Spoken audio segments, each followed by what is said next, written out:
ایک تو ہیں حضرت علی اجویری ہو گئے، جو معین الدین چشتی ہو گئے، یا یہ لوگ ہیں کہ جن کی سیرت کے ساتھ پتہ لگتا ہے کہ یہ لوگ اولیاء اللہ تھے اور انہوں نے لوگ. لیکن اگر آپ معاشرے کے اندر یہ بھی رسم ڈالیں گے کہ جو بندہ نہایا نہیں وہ بھی ولی اللہ، وہ نہیں مانا جائے گا. کہ معین الدین چشتی رحمۃ اللہ علیہ کو، حضرت علی اجویری رحمۃ اللہ علیہ کو آپ ولی اللہ مانتے ہیں؟ میں ایک بات بتاتا ہوں کہ ان کی سیرت و کردار کی جو گواہیاں موجود ہیں، ان کو کوئی بندہ ولی اللہ کہے تو مجھے آپ کو اعتراض تو نہیں نا. لیکن اگر کوئی مجھے یہ کہ اس ننگے کو مانو جو 20 سال سے نہایا نہیں، اس کو نہیں میں مان سکتا. بالکل بات سمجھے ہے نا؟ ان کو تو میں مان سکتا ہوں، ان کو تو نہیں مان سکتا. لیکن ان کو ماننے کا مطلب یہ نہیں کہ پھر میں ان سے مانگنا بھی شروع ہو جاؤں. مانگنا میں نے پھر بھی اللہ سے. اچھا، ویسے یہ ایک تاثر جو ہے نا شامبی، یہ لوگوں کے درمیان پایا جاتا ہے کہ جو اہل سنت ہے وہ ان سے مانگتی ہے، حالانکہ اہل سنت ایسا نہیں کرتی، ان کو مانتے ضرور ہے، مانگتے نہیں ہیں. مانگتے بھی ہیں. وہ جاہل ہو سکتے نہیں جاہل نہیں ہیں، بڑے پڑھے لکھے. وہ اچھا ان کا ایک وہی بات ہے، یہ تو ہر پچھلے انٹرویو میں کافی حد تک کلیئر ہو گئی تھی. ڈائریکٹ مانگتے ہیں. یا علی مدد ڈائریکٹ ہے کہ نہیں مانتے ہیں. وہ تو اہل یا رسول اللہ مدد، یار یہاں پہ ہمارے ہاں ڈائریکٹ ہے. میں اب چھوٹوں کی بات نہیں کرتا. غوث اعظم کا مطلب کیا ہے؟ اچھا، غوث اعظم کیا مطلب؟ غوث اعظم پیر عبد القادر جیلانی المدد، یہ کیا ہے؟ سر میں یہ بات ٹھیک ہے، اس کے اوپر بھی آؤں گا، لیکن یہ جو آپ نے کہا ہے یا رسول اللہ، یہ تو خانہ کعبہ میں لکھا ہوا ہے. یار لکھا مدد کہاں لکھا ہوا ہے؟ مدد نہیں ہے، لیکن یا رسول اللہ. خالی یا رسول اللہ اور یا رسول اللہ مدد میں آپ کو فرق نہیں نظر آ رہا؟ نہیں مدد. اچھا، میں اگر ہم اپنی دعاؤں میں آپ صلی اللہ علیہ وسلم کو وسیلہ کر کے دعا مانگتے ہیں تو آپ کے خیال میں اس میں کوئی اچھا اب یہی مسئلہ تو یہ ہے کہ ذات کا وسیلہ جو ہے یہ ان کے ذریعے آپ یہ جو اب آپ نے لاجک پیش کیا، یہ لوگ کہتے ہیں ہم ان سے نہیں مانگتے، ان کے ذریعے سے یا وسیلے سے یا ان کی ذات کا واسطہ دے کے مانتے ہیں. یہ کنسیپٹ تو پھر بھی اس سے فرق ہے. یا رسول اللہ مدد اور اے اللہ مجھے رسول اللہ کی وجہ سے دے، دونوں میں زمین آسمان کا فرق ہے. یہ ٹھیک ہے. ہم تو اس کے ہم تو اس کے ذات کے وسیلے کے بھی قائل نہیں نا.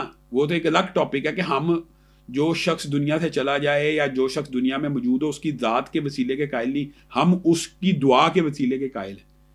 ہم دعا کے وسیلے کے قائل ہیں، ہم ذات کے شخص کے واسطے کے قائل نہیں، کیونکہ اللہ تعالیٰ کسی شخص کا پابند نہیں. اے اللہ تینوں میری ماں دا واسطہ ہے، اللہ تینوں تیرے نبی دا واسطہ ہے. یہ ہم اس چیز کے قائل نہیں. سمجھے؟ ہم اس ذات کے وسیلے کے قائل نہیں ہیں. ہم نیک اعمال کے وسیلوں کے قائل ہیں کہ اللہ میں نے یہ نیکی اس لیے کیا. اگر آپ سمجھتے ہیں اے اللہ میں رسول اللہ کی تابع داری کرتا ہوں، یہ میری نیکی ہے، میرا یہ کام کر دے، ہم اس وسیلے کے قائل ہیں. اے اللہ میں رسول اللہ کا امتی ہوں، میں اس کا تابع دار ہوں، یہ میں نے اپنے عمل کا واسطہ دیا ہے. آپ دونوں میں تھوڑا ڈیفرینشیشن کریں. دعا میں سوری آپ کی بات کہتا ہوں، دعا میں ہم پڑھتے ہیں رب اجعلنی مقیم الصلاۃ ومن ذریتی ربنا وتقبل دعا ربنا اغفر لی ولوالدی وللمؤمنین یوم یقوم الحساب. ہم ان کے لیے دعا کر رہے ہیں، ہمارے ماں باپ کی مغفرت فرما، کیونکہ انہوں نے ہمارے ساتھ دنیا میں اچھا سلوک کیا اور ان کے لیے آسانی. وہ تو رب ارحمہما کما ربیانی صغیرا، اے اللہ ان کے اوپر رحم فرما جیسے انہوں نے ہمارے پہ بچپن میں رحم کیا. اپنے ماں باپ کا بھی وسیلہ اللہ تعالیٰ یہ وسیلہ ہے آپ کے حال میں، ہم تو یہ ان کے لیے مانگ رہے ہیں، مغفرت کی دعا کر رہے ہیں، اور ان کے وسیلے سے کہ ہمیں بھی بخش دے، کہ ان کو تو نے ہمارا رہبر بنا کے بھیجا دنیا میں، ہمیں پالنے والا. آپ تو بہتر جانتے ہیں کہ اللہ تعالیٰ نے قرآن مجید میں ماں باپ کے لیے پروردگار کا لفظ استعمال کیا، رب ارحمہما کما ربیانی صغیرا، یعنی پرورش کرنے والے. تو میں یہ کہہ رہا ہوں کہ ان کے لیے مغفرت کی دعا ہے. ان کا واسطہ یہاں پہ نہیں دیا جا رہا، ان کے نیک عمل کا واسطہ دیا جا رہا. نیک عمال کا واسطہ میں یہی آپ کو سمجھانا چاہتا ہوں، نیک عمال کا وسیلہ دینا جائز ہے. نیک عمال کا، اے اللہ میں رسول اللہ کا امتی ہوں، میں ان کا تابع دار ہوں، مجھے ان سے محبت ہے، اس محبت کی وجہ سے میرا کام کر دے، یہ جائز ہے.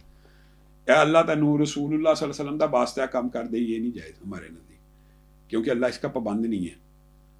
اللہ تعالیٰ نے غار کے قصے میں یہ بات وعدے کر دی کہ تینوں نے نیک اعمال کا واسطہ دیا. رسول اللہ کی زندگی سے یہ بات ثابت ہے کہ آپ کے پاس جو بھی آیا آپ سے دعا کروائی. رسول اللہ دنیا سے چلے گئے، ذات موجود ہے، صحابہ آئے، چچا باپ سے دعا کروائی، رسول اللہ کی ذات کا وسیلہ کیوں نہیں دیا؟ اچھا، لیکن اگر آپ تاریخ اور آنکھ میں دیکھیں، ایک تو آپ کہتے ہیں نا اعمال کے لیے اعمال کا واسطہ دینا چاہیے، اللہ تعالیٰ اعمال کا واسطہ لیتا ہے، لیکن آپ صلی اللہ علیہ وسلم کے معاملے میں قرآن کی آیت ہے کہ وہ جو لوگ آپ سے آگے چلتے تھے یا آپ کی بات سے اپنی آواز کو بلند کرتے تھے، اللہ تعالیٰ نے ان کو بعید فرما دی کہ تمہارے اعمال ضائع کرتی ہے. رسول اللہ سے تو آگے بڑھنا ہی نہیں، یعنی کہ آپ صلی اللہ علیہ وسلم کی ذات بھی اللہ تعالیٰ کو اتنی ہی پیاری ہے جتنی کہ ان کے اعمال پیارے ہیں. میں تو اس بات کا تو ہم انکار ہی نہیں کر رہے، لیکن ذات کا وسیلہ قرآن و سنت سے یہ عبادت کی ایک قسم ہے. یہ رسول اللہ کی زندگی میں مثال دے رہا ہوں. کسی نبی نے اللہ سے کسی دوسرے نبی کے وسیلے واسطے سے دعا کی ہو، کسی صحابی نے رسول اللہ کے وسیلے واسطے سے اللہ سے دعا کی ہو. بڑی اس میں کمال بات ہے. یہی بات جو وسیلے کے حوالے سے نا، جب وہ بادشاہ مصر بن گئے تھے حضرت یوسف، تو انہوں نے بنیامین جو ان کے بھائی تھے، انہوں نے ان کو اپنا کرتا دیا تھا کہ یہ میرے والد محترم کے پاس لے کر جائیے گا، ان کو کہیے گا اس کو اپنی آنکھ سے مس کر لیں، اور جب آنکھ چلگائیں گے ان کی بینائی آ جائے گی. ٹھیک ہے، اب انہوں نے اپنا کرتا دیا تھا. یہ انبیاء کے معجزے جو ہوتے ہیں اس میں وسیلہ واسطہ، یہ تو انسان کے وسیلے واسطے کے تو ویسے بھی ہم قائل ہیں، لیکن یہ دلیل بھی غلط ہے. انسان کے تو آپ سے میں آپ سے کوئی کام کوں، آپ میڈیکل ڈاکٹر ہوں، آپ مجھے انجیکشن لگا دیں، ہم اس کے منکر ہیں. اللہ تعالیٰ نے اپنے نبی کو کرتا دیا کہ آپ ان کے والد کے، وہ بھی نبی ہیں، ان کے والد کے چہرے پہ پھیر دیا جائے تو بینائی واپس آ جائے گی. دوسرا واقعہ کہ حضرت اما عائشہ رضی اللہ تعالیٰ عنہما جب بھی کوئی ان کے پاس بیمار خواتین یا مرد آتے تو آپ صلی اللہ علیہ وسلم کے منہ مبارک، یعنی کہ جو داڑھی کے بال ہوتے وہ پانی میں بھگو کے تو ان کو دیتے اور وہ شفا یاب ہو جاتے. یہ بھی مسلم یہ اچھا، اس کو آپ وسیلے کا اچھا تھوڑا سا نا آپ چیزوں کو کنفیوز، اس کو کہتے ہیں برکت کا باب. رسول اللہ صلی اللہ علیہ وسلم کے جسم سے برکت لینا، آپ کے پسینے سے برکت لینا، یہ صحابہ سے ثابت ہے، یہ وسیلہ نہیں ہے. ٹھیک، میں آپ کو بتاتا ہوں، مثلاً وہ جو پورا واقعہ صلح حدیبیہ کا، اس کے اندر وہ کہتا ہی یہ ہے کہ میں نے آج تک کوئی شخص نہیں دیکھا وہ تھوک بھی پھینکتے تو صحابہ اپنے ہاتھوں سے مل لیتے ہیں، وضو کا پانی زمین پہ. اس کو کہتے ہیں برکت کا باب. رسول اللہ صلی اللہ علیہ وسلم کی چھوڑی ہوئی چیز کو کھانا، رسول اللہ صلی اللہ علیہ وسلم کے جسم مبارک سے برکت حاصل کرنا، رسول اللہ کے پسینہ مبارک سے برکت حاصل کرنا، یہ وسیلہ ہے.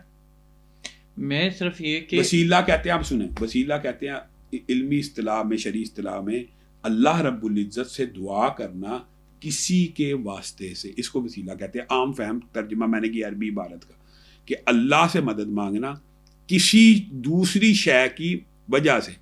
اس کی صرف 3 گنجائش موجود. کسی آدمی سے دعا کروا لی جائے، نیک آدمی سے، جس طرح رسول اللہ سے لوگ دعا کرواتے رہے. رسول اللہ دنیا سے چلے گئے، صحابہ نے رسول اللہ کا واسطہ وسیلہ نہیں دیا، بلکہ چچا عباس سے دعا کروائی، کسی اور صحابی سے دعا کرائی. اگر ذات کا وسیلہ ہوتا تو وہ رسول اللہ کی ذات تو موجود ہے. وہ کہتے ہیں رسول اللہ کی ذات تو اب قیامت کے دن تک ہے نا، زندہ یا فوت شدہ کی الگ بحث ہے، لیکن ذات ہے نا. رسول اللہ کی ذات کا وسیلہ کیوں نہیں دیا؟ وہاں پہ کھڑے ہو گئے تو میں نے کہا چچا عباس کو بلاؤ، اس کی دعا سنی جاتی ہے. دعا کا وسیلہ، نیک اعمال کا وسیلہ. پھر اللہ تعالیٰ خود کہتے ہیں کہ میرے بہترین نام ہے، یا رزاق رزق دے دے، یا رحمان رحم کر دے. مجھے ایک بات بتائیں، ویسے ہم کہتے ہیں کہ اللہ ہر جگہ ہے، اللہ سنتا ہے. اللہ کہتا ہے امن یجیب المضطر اذا دعاہ ویکشف السوء، کون ہے جو مصیبت زدوں کی پریشانیوں دور کرتا ہے. پھر آگے کہتا ہے الہم، اللہ کے، اللہ کے علاوہ اللہ سے ڈائریکٹ مانگنے میں ہمیں کیا مسئلہ ہے؟ بالکل کوئی مسئلہ نہیں ہے، لیکن یہ ہونا ہی نہیں چاہیے. اللہ سے ڈائریکٹ مانگنے پہ مسئلہ ہونا ہی نہیں چاہیے. وَإِذَا سَأَلَكَ عِبَادِي عَنِّي فَإِنِّي قَرِيبٌ، جب لوگ میرے بارے میں سوال کرتے ہیں میں قریب. یہ